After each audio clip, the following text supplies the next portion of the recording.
নমস্কার, যে এ cook and স্টাইলে আপনাদের সকলকে স্বাগত জানাই। আশা করি বন্ধুরা আপনারা সকলে খুব ভালো আছেন ও সুস্থ আছেন।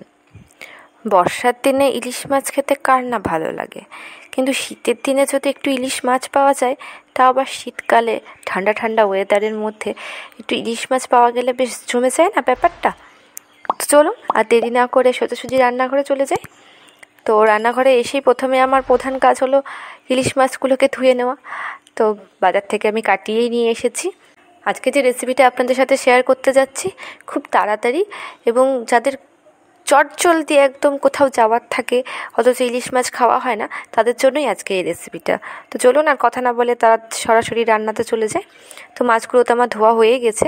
এবার মাছের মধ্যে আমি কিছুটা সর্ষের তেল মাখিয়ে আমি এটাকে রেখে দিচ্ছি। এবার মশলার জন্য রেডি করা যাক। মশলার জন্য আমি এখানে প্রথমেই নিয়ে নিচ্ছি সর্ষে পোস্ত। তো সর্ষে পোস্তটাকে আমি ভালো করে বেটে একদম বেটেই আপনাদেরকে দেখাচ্ছি, আর বাটাটা আর দেখালাম না। তো যাই হোক, এই যে আমার সর্ষে পোস্ত বাটাটা রেডি হয়ে গেছে। তো বন্ধুরা, এখনও যারা আমার চ্যানেলে নতুন তারা অবশ্যই আমার চ্যানেলটিকে সাবস্ক্রাইব করবেন এবং পাশে থাকা বেল আইকনটাকে অবশ্যই ক্লিক করে রাখবেন, আর লাইক কমেন্ট শেয়ার করতে তো একদমই ভুলবেন না। তো চলুন কড়াটা গ্যাসের উপরে বসিয়ে দিই, আর দেরি কিসের। তো যাই হোক, কড়াটা গ্যাসের উপরে বসিয়ে দিয়েছি। কড়াইটা তেতে যাওয়ার সঙ্গে সঙ্গে তেতে গেছে এবং আমি এর মধ্যে সর্ষের তেল দিয়ে দিয়েছি।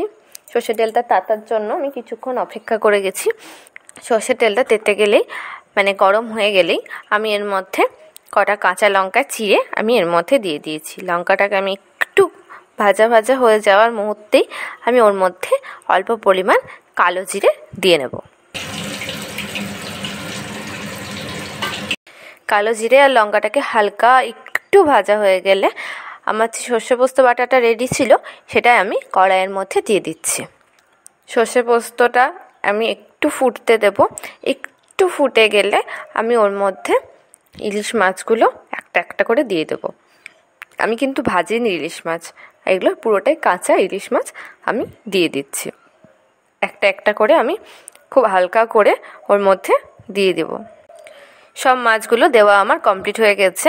মাছগুলো দিয়ে আমি এর মধ্যে পরিমাণ মতো লবণ এবং সামান্য একটু হলুদ, আবারও আমি একটু কাঁচা তেল মানে সর্ষের তেল দিয়ে আমি এটাকে একটু ফুটতে দিয়ে আমি এটাকে একটু ঢাকা চাপা দিয়ে রেখে দিচ্ছি। এই যে ঢাকাটা আমি খুলে দিয়েছি। এবার দেখুন কি সুন্দর ফুটছে। এটাকে আমি কিছুক্ষণ ফুটতে দিয়ে দিচ্ছি। গ্যাসটা লো ফ্লেমে আছে এবং এটাকে আমি কিছুক্ষণের জন্য ফুটিয়ে নিচ্ছি। এবারে আমার এটা কিছুক্ষণ ফোটানো হয়ে গেছে। নামানোর মুহূর্তে আমি এর মধ্যে আবারও একটু সর্ষের তেল দিয়ে দিচ্ছি। সর্ষের তেলটা দিয়ে আমি একটু সামান্য ফুটিয়ে একটু খুন্তি দিয়ে একটু নাড়াচাড়া করে নিলাম সর্ষের তেল দিয়ে। এটাতে একদমই মানে খুন্তির ব্যবহারটা এখানে একদমই নেই, মানে তাহলে বুঝতে পারছেন কতটা সহজ পদ্ধতিতে এটা রান্না হচ্ছে। এই যে আমি গ্যাসটা বন্ধ করে দিলাম, আমার রান্না কমপ্লিট। এবারে আমি একটা পাত্রতে ঢেলে নিচ্ছি। কালারটা কত সুন্দর দেখেছেন। আমি একটু সামান্য হলুদ দিয়েছি, কিন্তু বোঝা যাচ্ছে কি কত সুন্দর, একদম সুন্দর লাগছে না দেখতে। এই যে আপনাদেরকে তো প্রথমেই বলেছিলাম খুব সহজ পদ্ধতিতে এটা রান্না হবে। তো এটা একদমই সোজা, দেখেই বুঝতে পেরেছেন। যারা অফিসের জন্য তাড়াহুড়ো করে ইলিশ মাছ রান্না করতে পারেন না বা কোথাও যাবেন তাড়াহুড়ো করে করতে পারেন না, তো তাদের জন্য এই রেসিপিটা। কেমন লাগলো আমাকে অবশ্যই জানাবেন। আর আজ এই পর্যন্তই। আশা করি আপনারা সকলে খুব ভালো থাকবেন, সুস্থ থাকবেন। Thank you very much.